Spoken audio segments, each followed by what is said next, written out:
why we only do online classes. It's been crazy so far, so actually we kind of managed to do it okay. I think I have a feeling that we sort of have a normal life. Yeah. Huh? I think it's gonna take a long time to go back to normal. Well, I mean, in the classroom, Oh, this kind of is more or less normal, except for the masks. and the anxiety.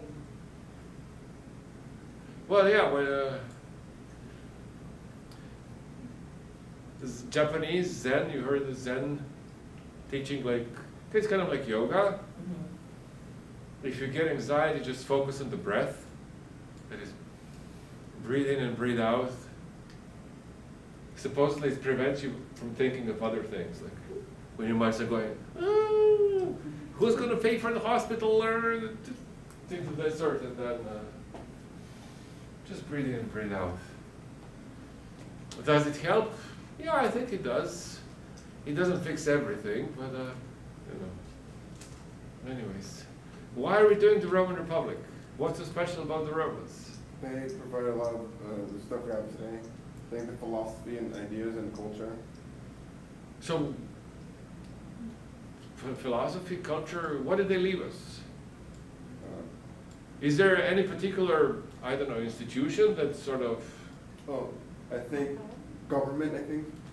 The idea of government. Government, yes, actually. This is, this chapter is really, you can turn it, well, I'll talk about it a little bit more. The Roman Republic lasted for a good 500 years. And much longer than Athens. We talked about democracy in Athens. Well, that was short. But maybe some 50 or 70, 100 years most, depending how you count. But the Roman Republic lasted for 500 years. And it failed in the end. It became a kingdom. But people learned a lot from that failure, especially because, you know, the founding fathers of our country were trained into ancient history, in particular Roman history. And they would read these things. And they kind of tried to figure out, okay, how do we make our republic last? So far it lasted for 240 years. And how long has it been? 246 years? 44 years, right? Well, since the Declaration of Independence, and anyways, 200 and something years. So they tried to figure out why it worked, why it didn't work, and so on and so forth. Anyways, let's start with our geography. It makes me feel like we're traveling somewhere. And traveling is not allowed. So, Rome. Italy. But there is one particular institution actually that is still with us, and it's the continuation of the ancient Rome. How about the Pope?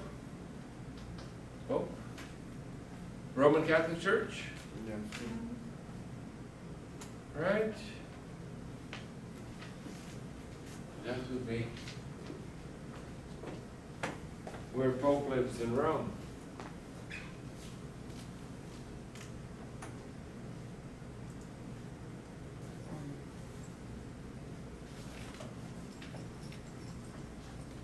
So you notice that we are moving west. We had the Near Eastern cultures, Egypt, Mesopotamia, Persia, Iran. Then we moved to Greece, and Alexander the Great, and the successors of Alexander the Great, who created those successors' kingdoms, the kingdom of Egypt, the kingdom of Syria, the kingdom of Greece. We mentioned this Pergamon here. Anyways, but Italy's way in the west. And people forget this often. It's a very isolated place. What do you mean by isolated?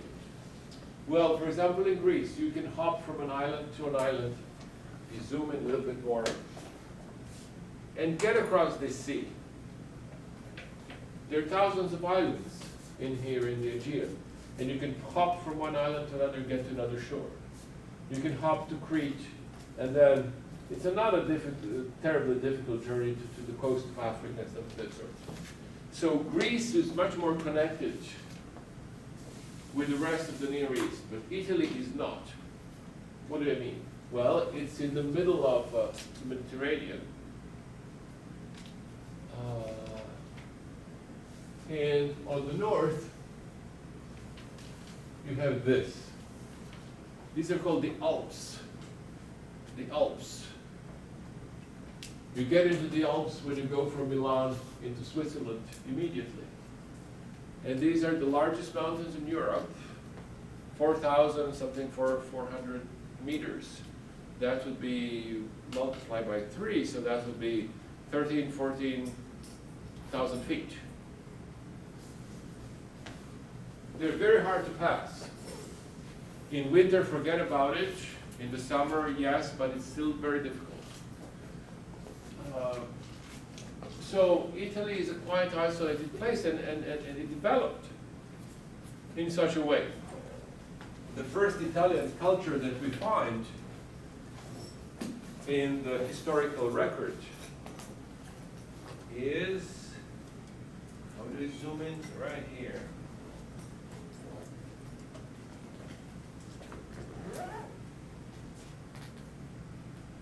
Tuscany.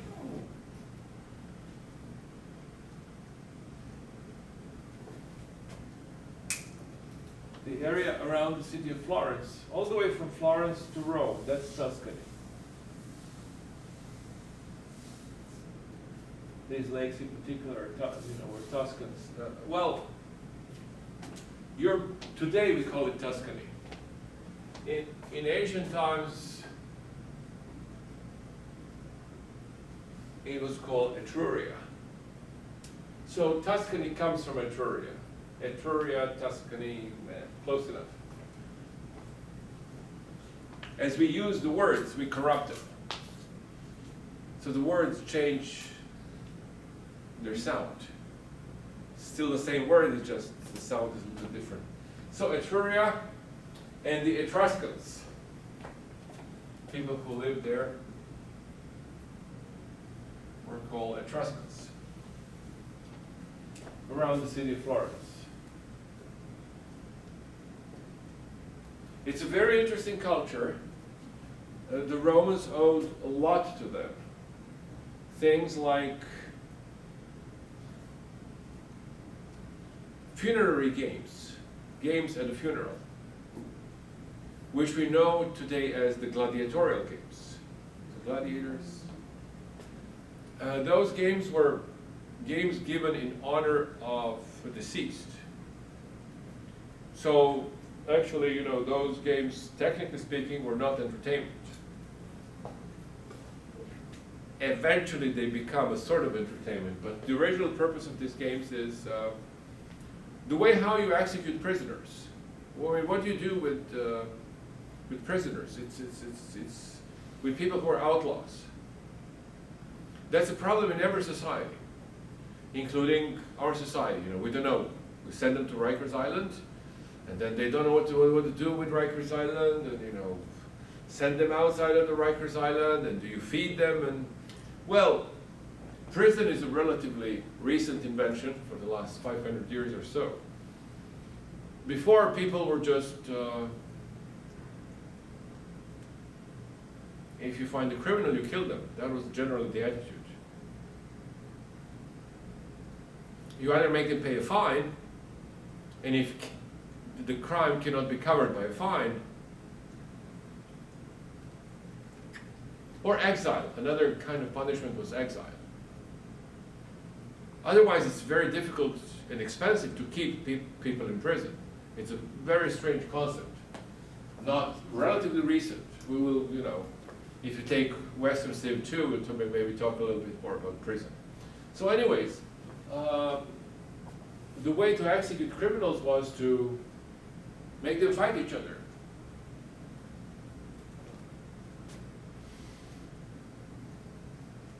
And, I don't know, they usually kill each other, and some of them might even survive. And then you might consider that as a special grace, that this person needs to be, in some way, pardoned. So this is one of the things that Etruscans gave to the Romans. In addition to that, shoes. I don't know, it's maybe a trivia, but Etruscan shoes are absolutely stunning. You see them after, I don't know, 2,500 years in a museum. If you ever go to Italy and go to Etruscan department, you'll see Etruscan shoes, and they're extremely well done and elegant and absolute. And I kind of make a connection that modern Italians also make really excellent shoes. So it might be something in the water, as they say, with Etruscans. And it seems that the first, well, not that it seems, we know that the first rulers of Rome were Etruscans. Rome starts as an Etruscan city. The founding of Rome happened in 753 BC.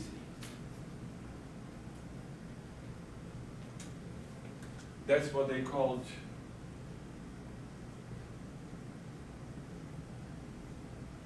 Urbe Condita, or from the founding of the city. That's how they counted their years. Year 1 was 753 BC, and then year 2, 752, and so on and so forth.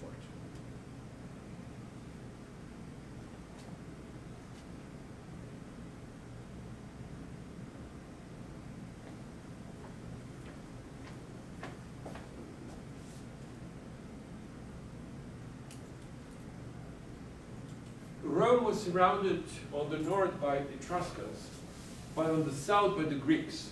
Naples comes from the Greek Neapolis, meaning new city. So it turns into Naples, right? It becomes corrupted into Naples.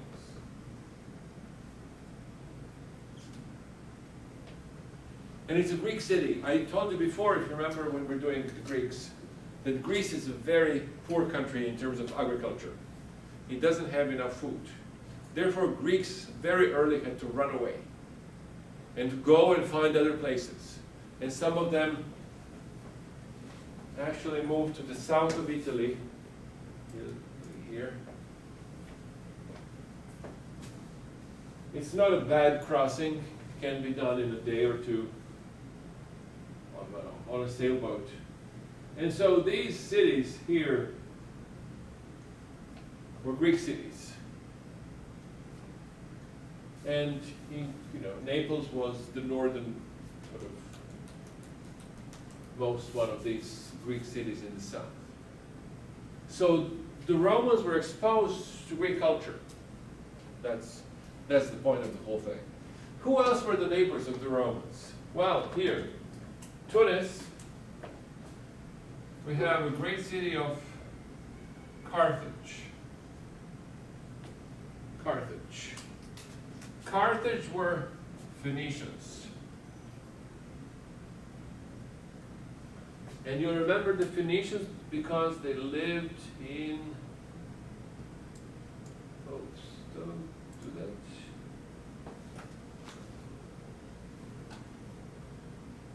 The mouse.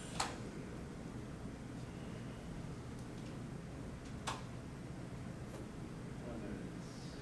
Go away, disappear. I don't know how to make this disappear. All right, Lebanon. Lebanon is right here. That's Phoenicia. And I mentioned kind of in passing, now it's time to repeat this. Phoenicians were great sailors, and they also established colonies. They traveled across the coast of Africa. And then actually further south, some people say that they went all the way around Africa and came back this way. It looks like it's possible, it's not. Carthage was one of their colonies, cities that they built along the route.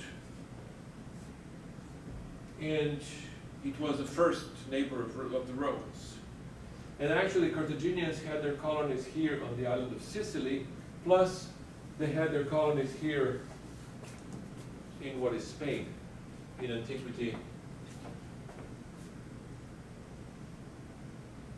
Was called the Iberian Peninsula. Iberian Peninsula. So I don't know, you travel to Spain and the likelihood is that you'll fly with Iberian Airlines. Iberians are ancient inhabitants of Spain. So they were also considered the neighbors of the Romans. They lived mostly in the northern part of Spain. The southern parts were inhabited by the Carthaginians. So Iberians here. And then what is today France used to be known as Gaul. Gaul. And when I was growing up, it was fashionable to smoke. Because then, especially because the French philosophers smoked in Paris in the, I don't know, 70s or something else. And they would smoke this cheap cigarettes, they were called Gauloises, which means Gallic. Gauls were Celts. Celts.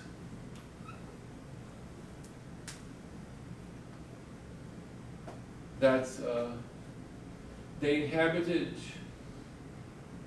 a good chunk of Europe in the first millennium BC, all the way from Wales to Normandy, through Germany, and actually there were some Gallic tribes right here in Anatolian Turkey. So anyways, various kinds of people that surrounded the Romans. Let's have a look at the periods of Roman history. This, no, it's going to take me to 6. Oh, no, sorry. Good, you didn't listen to me. Okay. Well, it did, just delayed the whole thing.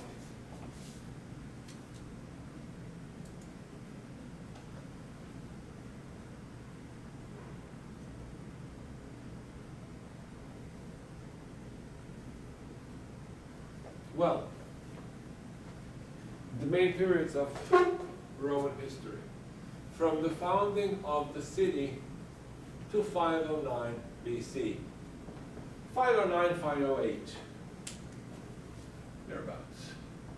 This was Rome as kingdom. And then from 509 to, maybe a little bit different what they put, 250s.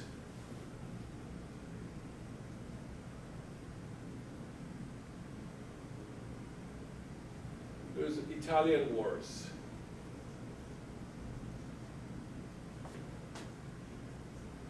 From 250s to 146 BC, Carthaginian wars. Carthaginian wars.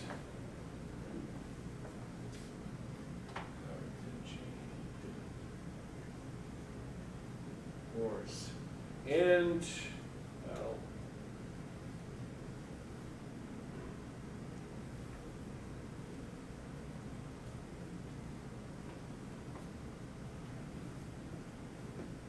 well, let's call it this way, civil wars.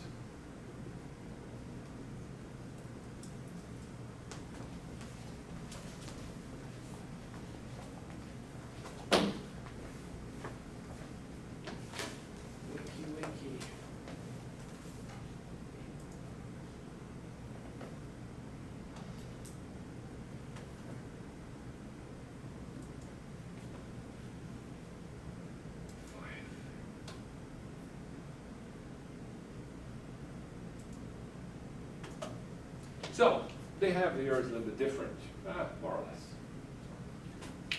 Roman Republic, Italian wars, 509 to 264, 250s, thereabout, doesn't really matter. The Roman conquest of the Mediterranean, and finally, the decline and fall of the Roman Republic, they take 133, okay, for us, 10 years up or down, doesn't really matter. Let me try to put some meat on the bone here. At first, Rome was a kingdom ruled by Etruscans. That's the first part. In 509, something happened that the ancient Romans called the rape of Lucretia.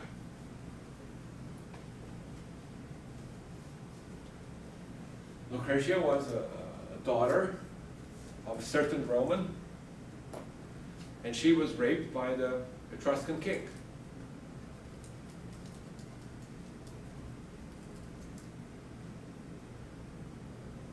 And then the Roman aristocrats came together and made a pact. We're going to kill the bastard. And they killed him. And he was the last king of Rome. And from that moment on, Rome became a republic. The guy who killed the king was named Brutus. From Julius Caesar's story. That's another Brutus. Different Brutus? But that's how he got his name. Okay. Because he killed the king who became a tyrant. Remember Aristotle? How kings turn into tyrants and so on and so forth? That's the story. So anyways, Brutus killed the last Etruscan king, and Rome became a republic.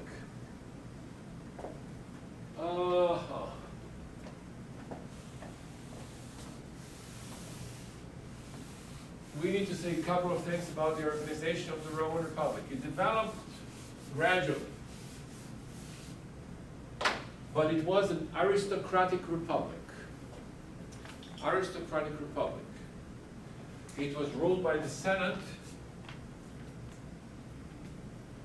Therefore, the official symbol or the logo of the Roman Republic was like this: Senatus Populusque Romanus, which was made short like this. SBQR.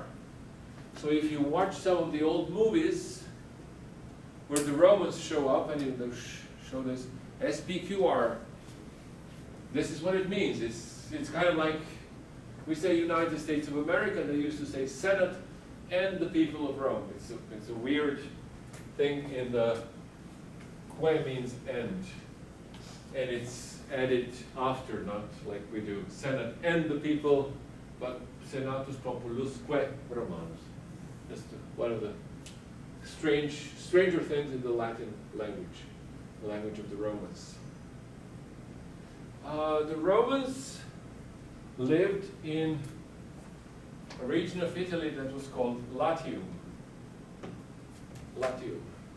That comes from Latin, right? Yeah. Or the other way around. That comes from Like the language comes from the region, but who knows? But that's the name.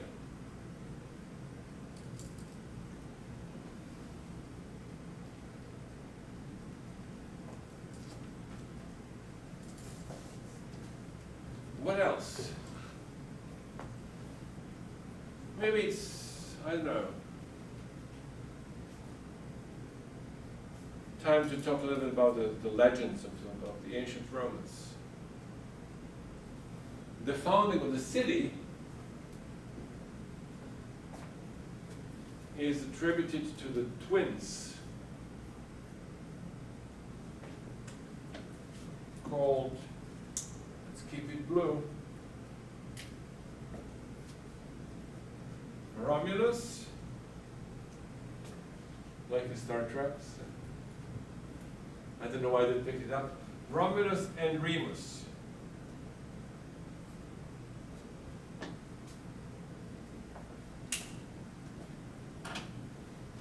were the twins? Well,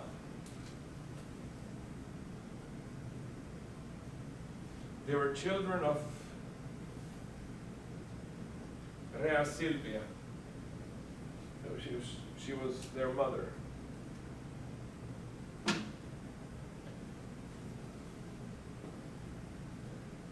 Huh. Let me start the story this way. In ancient Rome, in the center of the city, there was a temple and an enclosure, sort of like a monastery, that was dedicated to the goddess Vesta, which was the goddess of the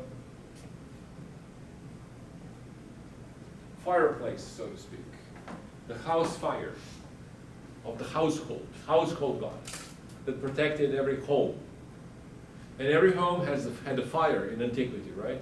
It's sort of like we have the cooking equipment and things of that sort. That's how you cook. So anyways, Vesta was the goddess of the fireplace in the house. And very important goddess for the Romans. The Romans especially liked her. So their daughters would be sent over at a young age to this temple to become Vestal virgins.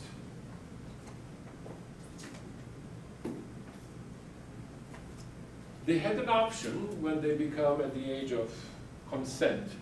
And for the Romans that meant usually 14, 15. To either stay there for life or, get out and marry and whatever, start a family and things of that sort, whatever they wanted.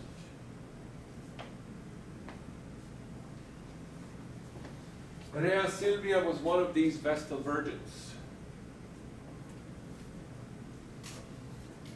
And she became pregnant, which is sort of a problem. That was considered a disgrace for the family of the girl that was sent over there. So they were looking for who did it, who was the father. It turns out she claimed that the god Mars, god of war, Roman god of war, Mars, came to her and, yes? Oh, it's Ares, right, from Greek mythology too? Yes, from Greek mythology that would be Ares. Yes. In Greek he would be Ares. So he came to her and anyways, 2 twins were born and they were abandoned. That was a way that the ancient people sort of did the, what we call today, abortion, right? They would be just dropped somewhere. And they were dropped in a basket. And, apparently a she-wolf found them and nursed them for a while. And then a shepherd came over and found the twins and raised them. And they built the city of Rome. And actually, Romulus really killed Remus. There was a fight there. So it was Romulus actually who started the city.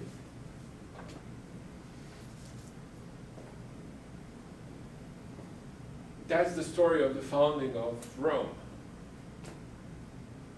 I don't know, what do you make of it? Who knows? So we, I told you 2 sort of foundational stories for the Romans.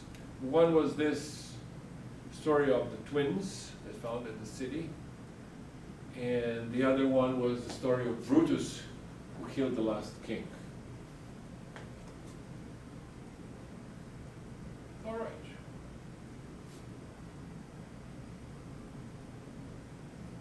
At first, Romans, let me look at the map here.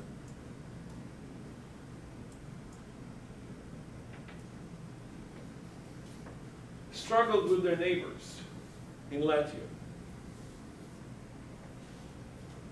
And there are a lot of stories for this particular part is called the Latin Wars. There. And then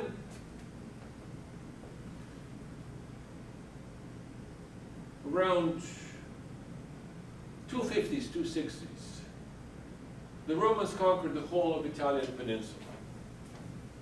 To make a short story, a long story short, it happened in these two phases, first locally, and then the Romans spread all around the Italian peninsula.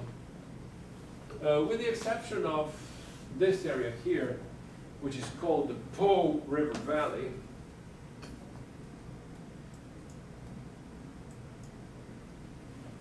It's River Po,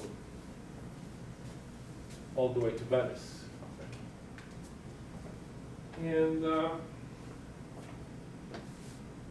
that area was inhabited by Gauls, or by Celts. And the Romans were not in a good relationship with them.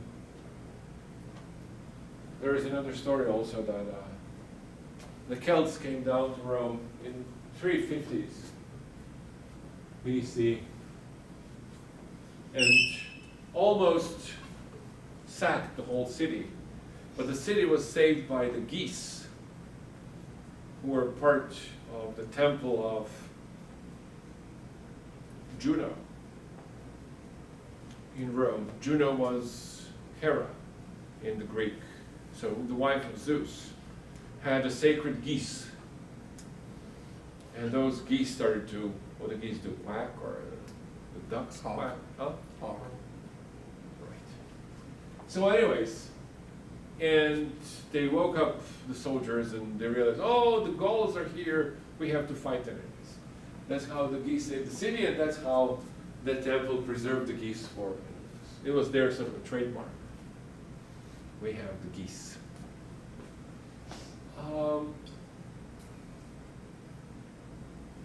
What else? Yes, the Roman Republic.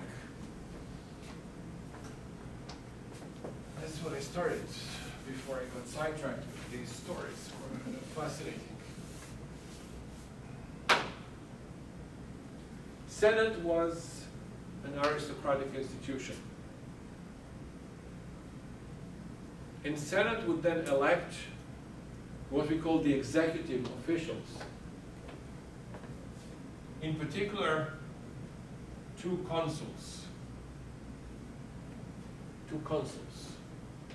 Two consuls were two presidents of the republic. And they were elected annually. Every year they would be two different people as the leaders of the republic. Why two? I mentioned that before, so that one can check the other. Is it a good system? I don't know. Maybe. Maybe not. In the case of emergency, a Senate would elect a single person, a dictator, which really means the one who gives orders, dictator. But the dictator would be elected for very limited time. 6 months was the top. So there was a term limit to it. There is an emergency, and there is a story of a famous Roman dictator called King Cincinnatus or Cincinnatus. The city of Cincinnati in Ohio got the name from him. And he was sort of a role model for our George Washington. King Cincinnatus was a farmer, a bit of a redneck kind of a character. And in a time of a crisis, during many of these Latin and Italian wars, Rome was in trouble, and he was elected a dictator. He did his thing, killed the enemy, defeated the enemy in the battle, and said, okay, I go back to tilling my lands and plowing my fields. That's what I like to do. Politics is not for me. So he was a role model for the Romans. And he became sort of a role model for all the people who are Republican with a small r, right? People who are in favor of a republic and not of a monarchy. So he was a role model of anti-monarchists. And since our founding fathers were against a monarchy, a British monarchy, they took him as a role model.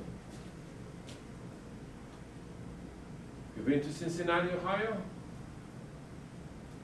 Very beautiful city on the Ohio River, on the border between Ohio and Kentucky. Has a bit of a southern flair to it because it's right across the river from Kentucky. Anyways. But, and there were other officials with various names, but you know, things like, I don't know, judges of various kinds, inspectors for the market,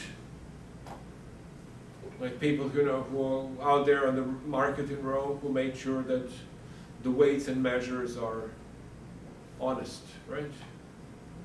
Things that we still have today, like, well, we don't know in Jersey because we don't pump our own gas, but people who pump their own gas, they would know that, you know, there is a certification of every on a gas station that, you know, inspector so-and-so by the New Jersey Department of whatever has inspected this facility, and it really means that 12 gallons, you really get 12 gallons in your tank, things of that sort. So various kinds of officials that, you know, looked over various aspects of city life, that including, you know, trades, ports, courts, and I don't know what, firefighters, of, you know, things of that sort. But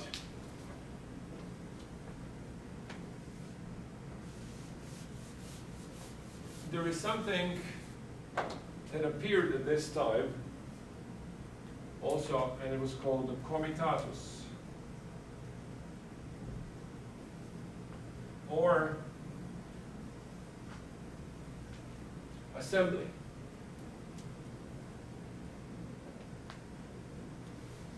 The Roman army was the army of citizens, what we could today call citizens' militia. And actually our Second Amendment, which we take to mean just you have a right to bear arms, doesn't really actually mention arms at all, or I can't exactly remember, but it says a citizen militia. The first words of the Second Amendment is a citizen militia is something, and it's an idea that we kind of abandoned. But it used to be American feature of this republic up until Vietnam War, when the draft was abandoned. And the idea is that the citizens should defend the republic. If the republic is representative of the people, then people should defend it. And it usually means younger people, not me, right? Younger people, that be you. And people were drafted into the army. In Rome it was 10 years. And you become a soldier, citizen soldier, and you fight for a republic, and after 10 years, maybe you can serve another 10 years, maybe it depends, you know, depending on the circumstances. But usually the republic would give you a farm, a good chunk of land, and say, this is for you, and you say, I've done my duty, and things of that sort. So, the army had an assembly, and the assembly was actually divided into various units. And those units were usually local. Like from this neighborhood we have the 1st Brigade, and from this neighborhood we have the 2nd Brigade, and so on and so forth. And these soldiers voted.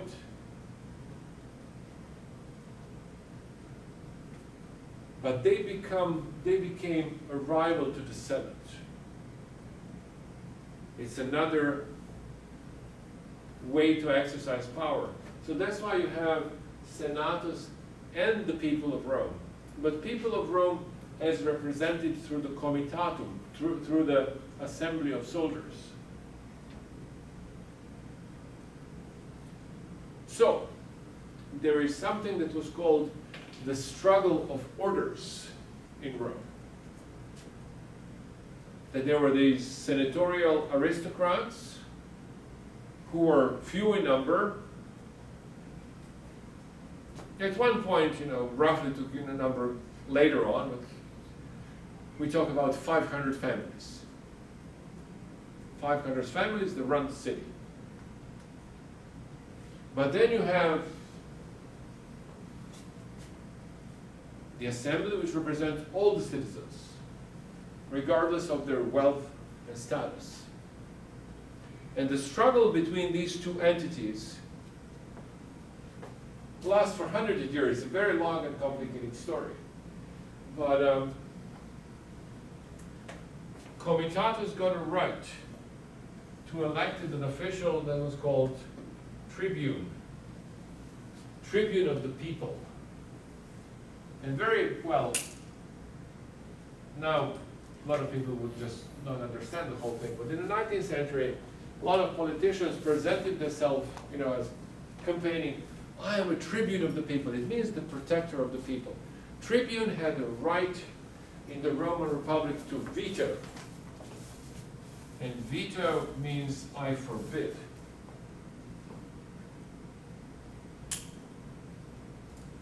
So tribunes had, they didn't have power on their own, but they had the right to stop any action that they thought was going against the interest of the people. And they used that right,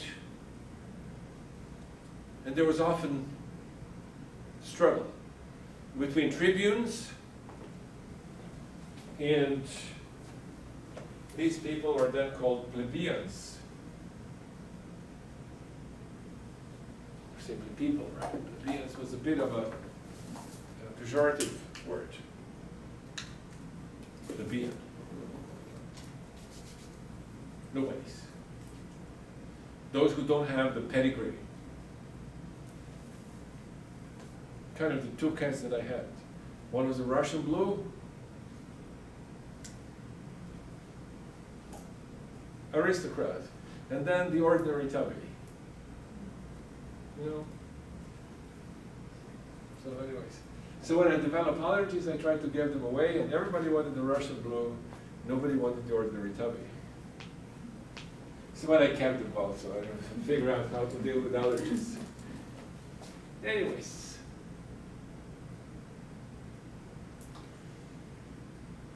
Enough of politics of Rome? Huh? You want more?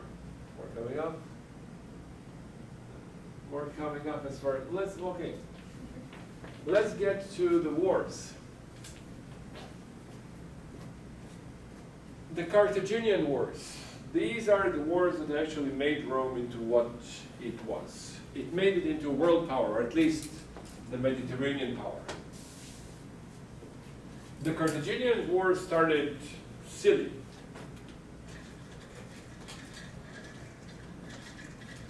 Carthaginian wars were the wars between Romans and Carthaginians.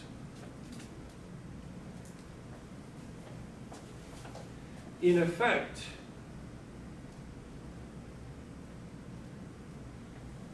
there were the wars about who's going to dominate the western parts of the Mediterranean. The eastern parts were dominated by the Greeks. So at this point, Romans don't interfere there too much. Greeks are still here running their show the best they can. But in the west, there is a power struggle developing from the 260s to 146 BC. The struggle between Rome and Carthage. There are 3 wars there, and they're kind of well described by Roman historians.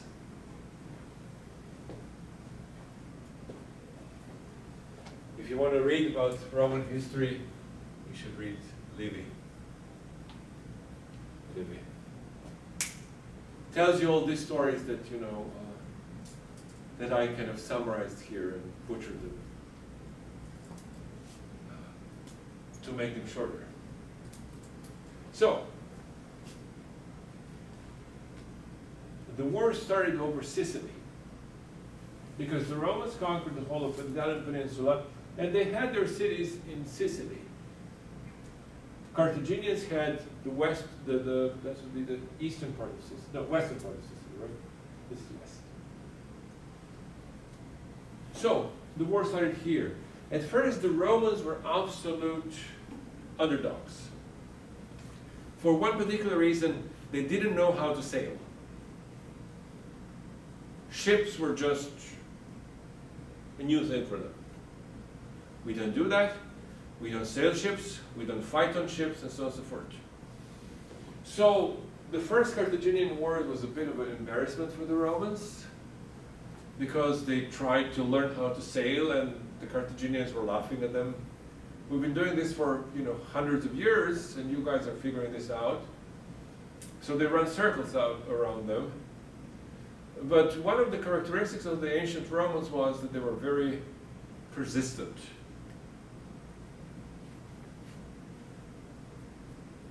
So, yeah, finally the outcome of this first war conflict with the Carthaginian was that the Romans conquered Sicily. And the conflict then continues in Spain. The southern parts of Spain were part of Carthaginian sphere of influence, and they had these colonies.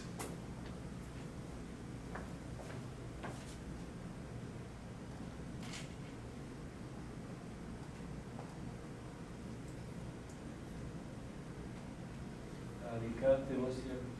Well, this is the southern part of Spain, and there is a city called Cartagena, which was an ancient Carthaginian colony. It was really called the New Carthage. But the Romans were in northern part of Spain, what we call Aragon here, and Barcelona is in Catalonia. So that was under the Roman influence, and they started fighting each other. The Roman cities in Spain against the Carthaginian cities in Spain. So there comes Hannibal.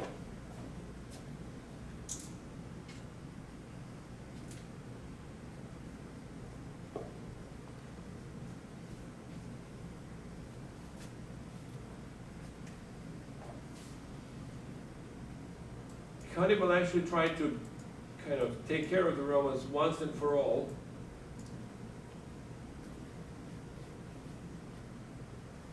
And he did this in a strange way. He did it by invading Italy from the north. He also allied Carthage with the Greek kingdoms in the east, in particular the kingdom of Syria, the Seleucid kingdom of Syria. And actually from the Greek kings in the east, he got the elephants. And with elephants from Spain, he crossed the Alps.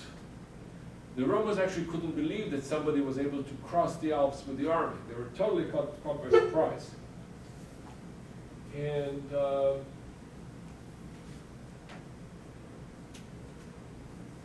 he traveled up and down Italy and defeated the Romans to such an extent that for centuries afterwards, the Roman mothers would scare their children by invoking the name of Hannibal. If you're not good, Hannibal is going to come and get you. But overall, he couldn't deliver the final punch. He couldn't get into the city. So he ravaged the whole of Italy for, years. The Romans eventually crossed over, had a major battle, and conquered the city of Carthage in 202.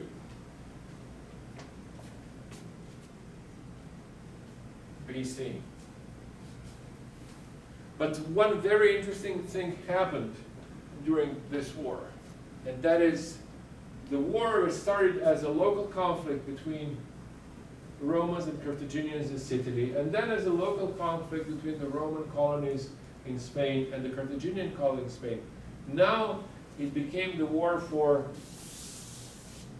the whole of the Mediterranean because the Greeks started to get involved.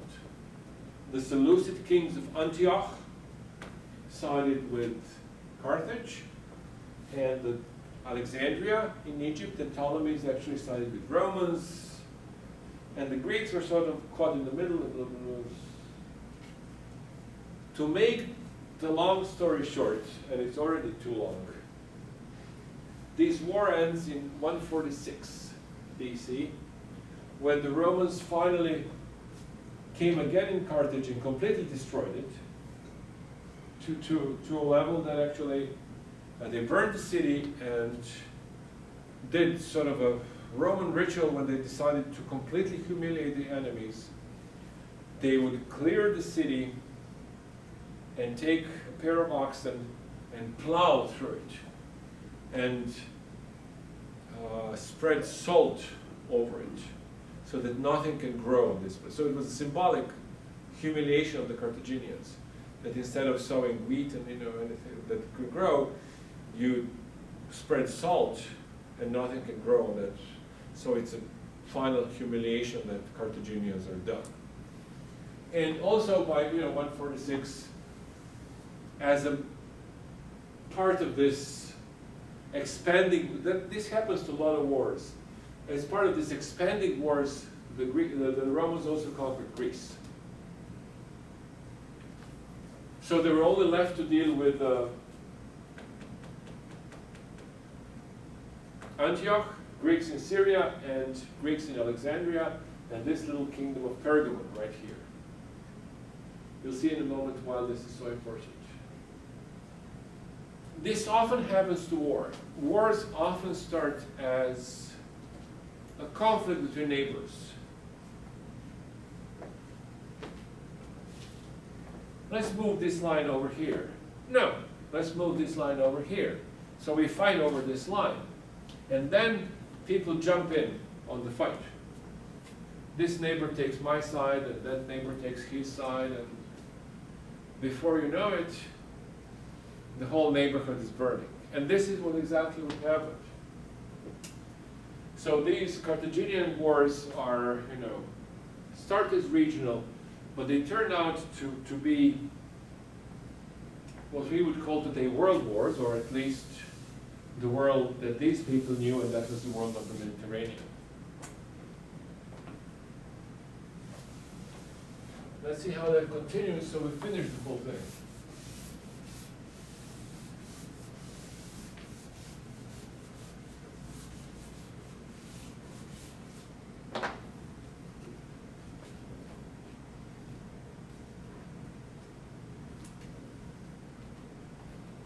In 131 BC, the king Attalus of Pergamon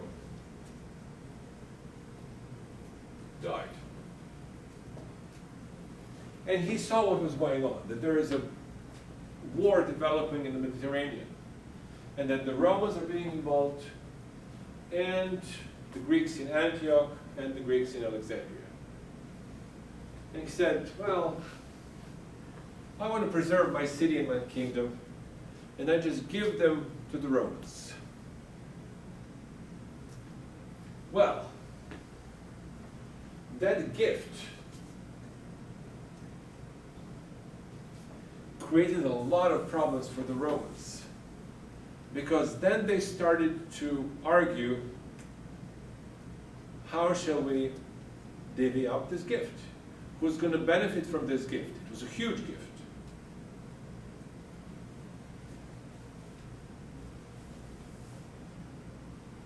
And it actually was an event that started a civil war in the Roman Republic that's going to last for 100 years. These civil wars are absolutely fascinating. Civil wars usually are. They're, not fun to live through. Like, we might be living through a civil war. I mean, you see the feeling of a civil conflict. It's very intense. So it's not a fun thing to live through it. But it's fascinating to study, It's interesting, right? So the civil wars developed along the lines of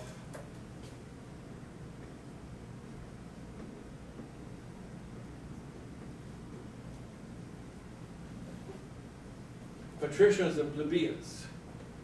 What I called before the struggle of orders, the struggle between the Senate and the assembly in the city. And in particular, maybe a better way to explain it,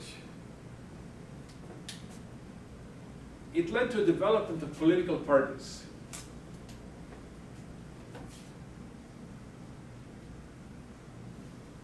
Optimates were the, optimum means the best.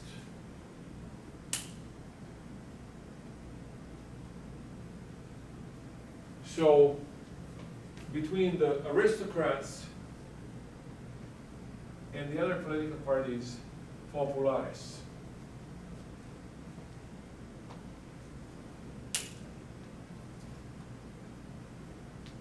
It's a bit of a cliche, but these political parties are sort of still with us in some way.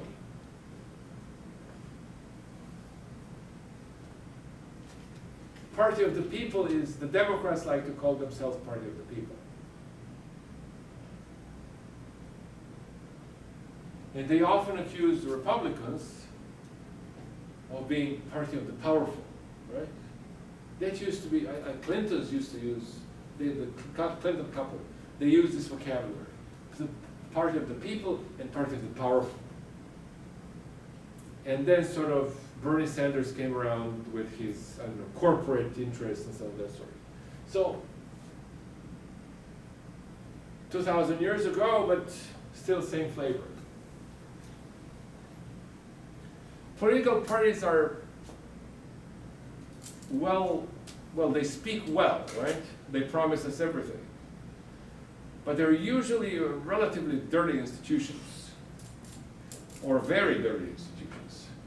There's a lot of struggle going on within every political party. And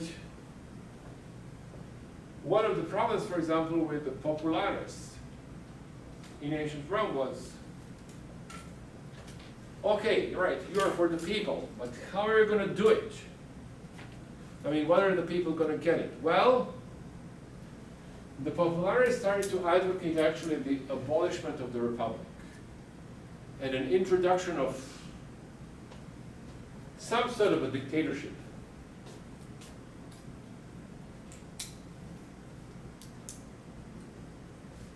But dictatorship in the interest of the people.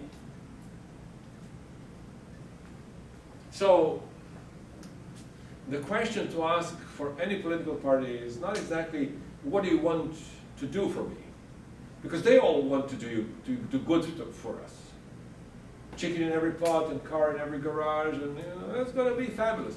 But just tell me, how are you going to do it? Not what you're going to do, but how are you going to do it? And it often ends up being, well, you sort of give me power, and then I'll protect you. Well, once we give you power, then we're doomed, right? We're left to do whatever you tell us to do. So that's a bit of a problem. So,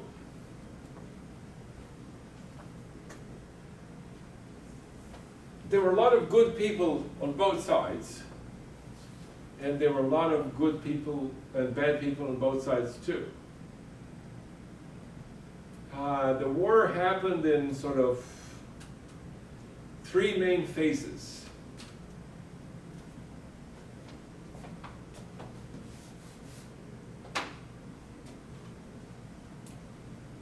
First, the populares had Marius, who tried to become a dictator, and he was stopped by Sulla, who was a conservator of the Optimates.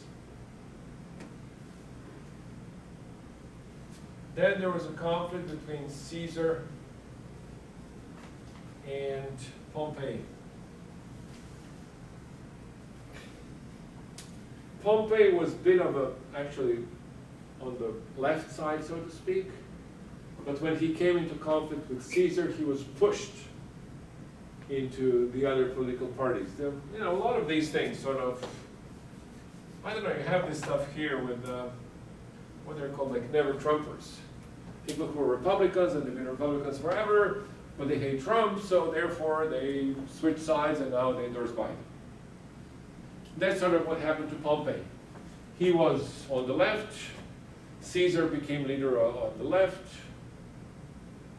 He didn't like Caesar, so therefore he switched teams.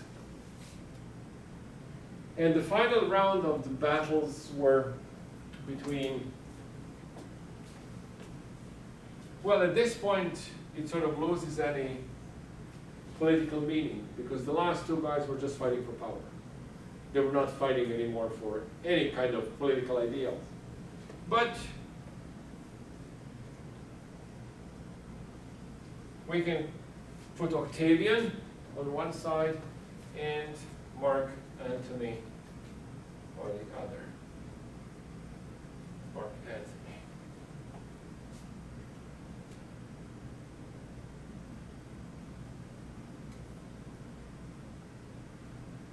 Thousands of books and movies and things of that sort are written about this. Caesar and Cleopatra,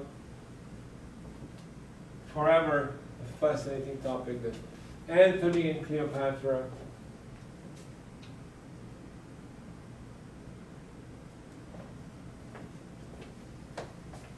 Let me see how much the book is telling you so I don't go overboard. Etruscans, okay, Italy, city of Rome, Roman Republic, Roman roads, struggle with Carthage, Eastern Mediterranean, the Carthaginian Wars, conquest of the Mediterranean, and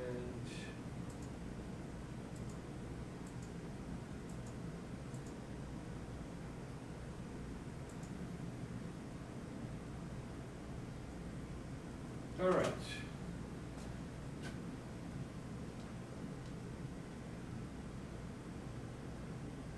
Well, let's focus on this.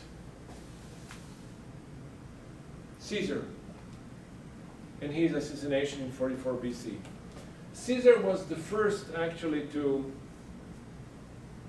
cross this boundary from a republic into monarchy. And it was not well received, obviously. He was assassinated. But let me give you a bit of the circumstances. That sort of, I mentioned this before when we were talking about these Stoics and Epicureans.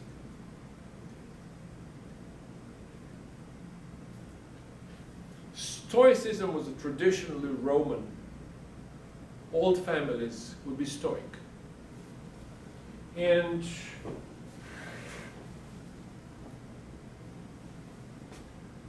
there are a lot of Roman customs that we consider today as sort of a prime example of Stoicism. For example, if you're defeated in one of these wars, then you are expected to kill yourself. No, don't wait for the enemy to come over and kill you. That was considered a bit of a disgrace. So there were several ways of doing it. Immediately on the battlefield, somebody, a friend of yours, would called a sword for you, and you would just run on it and kill yourself. A more gentle way, if you are an older person and politicians or senators of that rank, if you did something bad and the death penalty is coming your way, you would go to a bath. Romans had really good baths.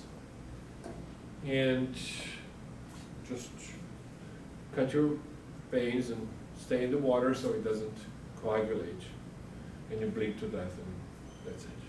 That was expected. That was, for the Romans, this was an honorable way to die. Don't wait for enemies to come over and kill you. Caesar was a very different person. For example, one of the officers that the Roman Empire, that the Roman Republic elected, was an office of chief priest. a priest who would be in charge of temples and all the religious ceremonies in the city. And Caesar was elected to that office, and everybody was laughing because Caesar was an atheist. He was an Epicurean. So it was kind of funny to elect somebody as a chief priest who doesn't believe in gods. This title, Pontifex Maximus, is actually one of the titles of the Pope today still.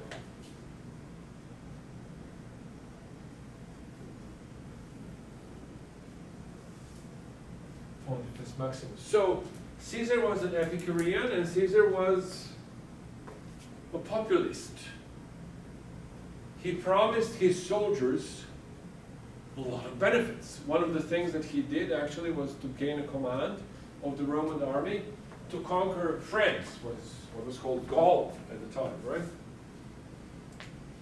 And the Gallic Wars of Caesar were a horrible event that lasted for several years. People estimate probably 1 million people were killed among the Gauls. He conquered France, or Gaul, with a fist that made a round with.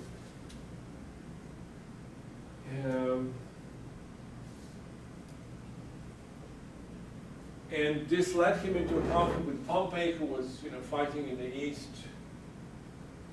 And he eventually came into Rome and was elected a dictator, but not for a certain period of time, a month or 6 months, that was term limits, but he was elected a dictator for life. And that really meant the end of the Republic. Except that the traditional class of the optimatus didn't like it. And they organized themselves and killed Caesar.